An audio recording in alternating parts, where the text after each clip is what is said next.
तो आप सबको जय बस एक बार फिर से इस वीडियो में आप सबका स्वागत करता हूं। दोस्तों, इस दुनिया में जो सबसे सताया गया धर्म कौम है वो है मसीह समाज। अलग अलग समय में मसीह समाज को बहुत सारे लोगों ने अलग अलग तरीका से उसके ऊपर भी सताव किया है।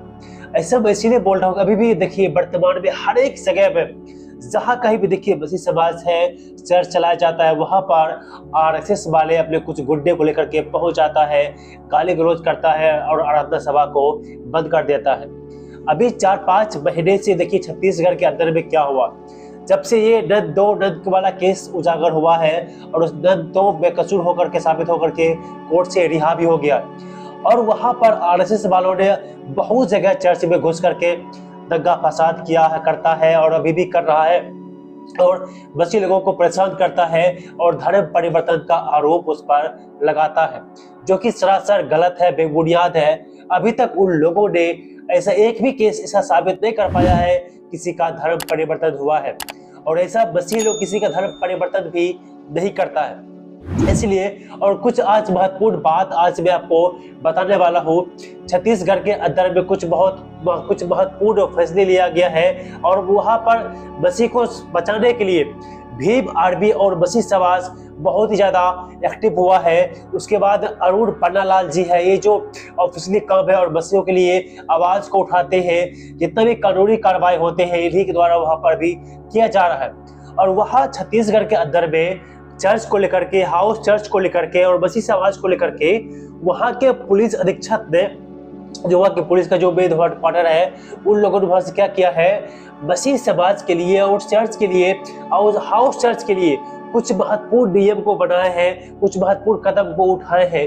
वही चीज, वही कदम, वही नियम आज मैं आपको बताने के लिए आया हूँ। एक वीडियो क्लिप में आगे में प्ले करने वाला हूँ, जिसमें अरुण पन्नालाल जी ने स्वयं सबूतों के साथ में वो नियम बताने के लिए आए हैं, जो आज मैं आपको बताने आ रहा हूँ। चलिए पहले उस वीडियो क्लिप को हम सुनते हैं, उसके बाद फिर मैं आपसे बात करता हूँ। कि हमारे हाउस चर्चों को जो घरेलू प्रार्थना होती है, भोजन के पहले जो प्रार्थना करते हैं, बर्थडे मनाते हैं कि किसी और ऐसे उत्सव में जब हम प्रार्थना करते हैं, तो वो सब को रोकने का प्रयास किया जा रहा है। और इस प्रयास में सरकार ने बड़े मुस्तैदी से उन लोगों का साथ दे रही है जो हमारे संवैधानिक अधिकारों का हनन कर रहे हैं। ये है ग्राउंड की रियलिटी। तो इसलिए हम लोग कोई भी अगर कंप्लेंट लिखाते हैं बजरंग दल के विरुद्ध में या फिर विश्व हिंदू परिषद के या किसी के विरुद्ध में, तो कोई कार्रवाई नहीं होती है और वो लोग बिल्कुल जंगली सांड के माफी घूम रहे हैं और हमारे चर्चों पे हमला किया जा रहा है। इसको हल्के में ना लीजिए कि हम लोगों ने कुछ प्रदर्शन किया और बहुत आक्रोशित हो गए तो फिर सरकार अपना रुख बदल लेगी। सरकार कोई रुख नहीं बदलने वाली है। आज मैं आपको ये कागज दिखा रहा हूँ, ये पुलिस अधीक्षक जांजगीर चांपा ने लिखा है। इसके कॉपी और चाहिए होगी तो आपको मिल जाएगी। ये ऐसे करके 4 पन्ने का उनने एक आदेश निकाला है और आदेश में हर थाने के प्रभारी अधिकारी को नियुक्त किया गया है जो चर्चों के सामने खड़ी रहेगी। पुलिस अधीक्षक जी, आपने हमको और भयभीत कर दिया है। अभी तो ये था कि जब बजरंग दल आता था तो उनको थाने से आदमी को लेकर के आना पड़ता था और पुलिस की देखरेख में हमारे चर्चों पे हमला होता था। आज आपने हर चर्च में, हाउस चर्च में, ईसाई के घर के सामने आपने 2-2 पुलिस को खड़ा कर दिया है। तो अब किसी को कोई जरूरत नहीं है, वहां से बजरंग दल वाले आएंगे, आपके पुलिस के कर्मचारी वहां पे तैनात रहेंगे और तुरंत हम पे हमला होगा। ये हमारा भय है और भय ऐसा हवा में नहीं है। ये भय इसलिए है क्योंकि ऐसा ही होता आ रहा है पिछले 3 महीने से। हमारे सब संवैधानिक अधिकार समाप्त हो गए, हमारे घर में घुसते हैं और जाकर के मारते हैं और उल्टा हम ही लोग अरेस्ट हो रहे हैं। ये जांजगीर चांपा, पामगढ़, ये सब के लिए ये आदेश पारित किया गया है। मतलब आने वाले संडे में ये हो जाएगा कि हमारे चर्चों के सामने बगैर किसी को बुलाए लॉ एंड ऑर्डर की आड़ में 2 पुलिस वाले इनको खड़े मिलेंगे और तुरंत वो जो बजरंग दल का समर्थन करेंगे। ये हमारा आशंका है, ये हमारा भय है। अच्छा, अब मैं आप लोगों को बता रहा हूं ये सबका समाधान क्या है। छत्तीसगढ़ क्रिश्चियन फोरम बहुत मेहनत कर रहा है इस वक्त हाई कोर्ट के लिए एक याचिका लगाने के लिए। याचिका हाउस चर्च के लगाना कोई आसान काम नहीं है।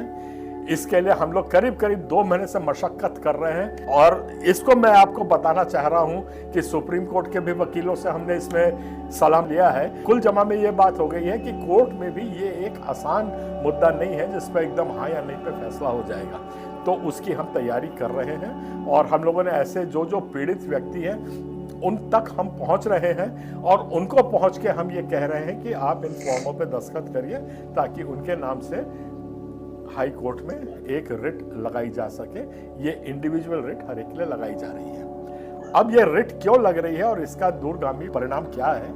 रिट लगा रहे हैं और जो फॉर्म भर के आप दे रहे हैं ये आपका व्यक्तिगत कोई इंक्वायरी इस पर नहीं होगी। इसमें एक पॉलिसी मैटर का आदेश सरकार को दिया जाएगा कि ऐसे हमारे पास सैकड़ों उदाहरण आ रहे हैं जिसमें इन लोगों ने आरोप लगाया है कि हमारे मौलिक अधिकार का हनन हो रहा है। तो हाई कोर्ट सरकार को एक दिशा निर्देश देगी कि ऐसे स्थिति में क्या करना है। ये एप्लीकेशन लग रही है तो आपको कतई भयभीत होने की जरूरत नहीं है कि आज मैं लिख दूंगा तो कल मेरे ऊपर कुछ हो जाएगा या मेरे पे इंक्वायरी होगी या मेरे को कोर्ट बुलाया जाएगा। आप इसमें कहीं कोई आपको ना बुलाएगा ना कोई कुछ करेगा। ये एक सामूहिक रिट पिटीशन जा रही है कि हमारे मौलिक अधिकारों का हनन हो रहा है और हमारे मौलिक अधिकारों को स्थापित करने के लिए सरकार जिम्मेदार अफसरान जो हैं उनको निर्देशित करे। बस इतना सा ये है। और थोड़ा दुख के साथ ये कहना चाह रहा हूँ कि हम लोगों ने मशक्कत करके ये फॉर्म्स हर जगह दूर दराज इलाकों तक पहुँचा रहे हैं, पर वहीं पर भी कुछ ऐसे लोग घूम घूम के वो फॉर्म उनसे वापस ले रहे हैं और कईयों को सलाह दे रहे हैं कि आप ये फॉर्म मत दीजिए। अब इसमें निर्णय आपका है, आपको क्या करना है क्या नहीं करना है। हमारे ट्राइबल और छोटे चर्च को एक स्वतंत्रता मिलेगी, वचन प्रचार की पूरी आज़ादी मिलेगी।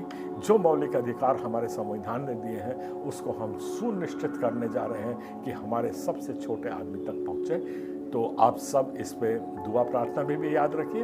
आपने इस वीडियो क्लिप में सुन लिया कि अर्जुन पन्नालाल जी ने क्या कहा है छत्तीसगढ़ के हाउस चर्च और चर्च के लिए।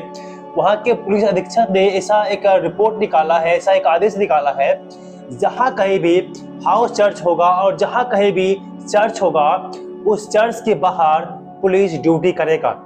एक तरह से सुरक्षा दृष्टि से तो अच्छा है, दृष्टि से तो ये बहुत अच्छा है, लेकिन अर्जुन पन्नालाल जी का ऐसा संशय या शंका है क्योंकि जब भी कभी आरएसएस वाले और बजरंग दल वाले हाउस चर्च या चर्च को बंद करने के लिए, वहां दंगा करने के लिए आता है तो पुलिस को लेके आता है और पुलिस के सामने में ऐसा गलत काम करता है, दंगा फसाद करता है, मारपीट करता है। और अर्जुन पन्नालाल जी के यही कहना है, मुझे शंका है, ऐसे पुलिस ने बहुत ही अच्छा काम किया है वहां पर कि पुलिस का ड्यूटी पहले से उसने लगा दिया है। और अर्जुन पन्नालाल जी का यही शंका है कि पहले आरएसएस वाले और बजरंग दल वाले वो पुलिस को थाना जाकर लेकर आता था, लेकिन अब उसको पुलिस वहीं पर तैनात पहले से ड्यूटी करते हुए मिलेगा। और उनके सामने में भी बहुत समय पहले से पुलिस के सामने में लोग जो है दंगा फसाद करता है, गलत गलत आरोप लगाता है। इसी बात का शंका अर्जुन पन्नालाल जी को है। नहीं तो बहुत ही सुरक्षा की दृष्टि से तो बहुत ही अच्छा किया है वहाँ की पुलिस ने। दंगा होने से, झगड़ा होने से पहले ही उसने पुलिस का ड्यूटी लगा दिया है। हर एक एतवार को जहाँ पर हाउस चर्च किया जाता है, जहाँ पर चर्च किया जाता है, वहाँ पर दो पुलिस का ड्यूटी वहाँ पर लगा दिया गया ताकि इस तरह के गलत अंजाम या गलत तरीका के दंगा फसाद ना हो सके। पुलिस का ऐसा सोच है। लेकिन आजकल के जानते हैं आरएसएस वाले और बजरंग दल वाले क्या करते हैं, पुलिस के सामने में आकर के दंगा फसाद करते हैं, गाली गलौज करते हैं, धर्म परिवर्तन का आरोप लगाते हैं। हालांकि और अर्जुन पन्नालाल जी ने ऐसा साफ साफ कहा कि जो भी हमारे संवैधानिक अधिकार है, जो हमें संविधान ने अधिकार दिया है, धार्मिक आजादी दिया है, धार्मिक स्वतंत्रता दिया है, सारे धार्मिक स्वतंत्रता को इन लोगों ने खत्म कर दिया है। हमारा धार्मिक आजादी है, हमारे देश के संविधान में ऐसा हमें अधिकार दिया है कि हम जिसका चाहे, जिस देवी देवता का, जिस भगवान का पूजा आराधना कर सकते हैं। और हमारे देश का संविधान मुझे ऐसा अधिकार दिया कि हम अपने भगवान का आराधना कर सकते हैं, हम रोड पर भी आराधना कर सकते हैं, हम घर पर भी आराधना कर सकते हैं। वो हमारे देश में हमारे संविधान ने ऐसा अधिकार दिया है। लेकिन यही लोग इस अधिकार का हमें नहीं करने देता है, हमें अपने भगवान का पूजा आराधना करने नहीं देता है। अब सबके ऊपर भी धर्म परिवर्तन का आरोप लगाता है कि लोग धर्म को परिवर्तन कर रहा है, ऐसा आरोप लगाता है जो कि सरासर गलत है। ऐसा नहीं है, मसीही लोग धर्म परिवर्तन नहीं करता है। वो पिछले वाले वीडियो में आपको बता दिया था कि मसीही लोग जो धर्म परिवर्तन नहीं करता है परंतु ये जीवन बदल देता है, ये जीवन परिवर्तन है, धर्म परिवर्तन नहीं है परंतु ये है एक जीवन परिवर्तन है।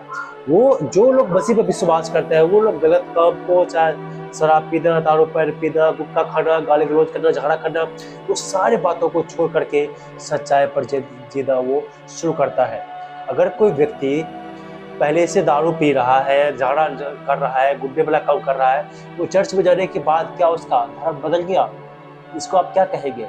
ये जीवन परिवर्तन है, धर्म परिवर्तन नहीं है। ये सिर्फ आरएसएस वाले, बजरंग दल वाले का ये आरोप, गलत आरोप लगाया जाता है मसीहत को बदनाम करने के लिए, मसीह को नीचा दिखाने के लिए।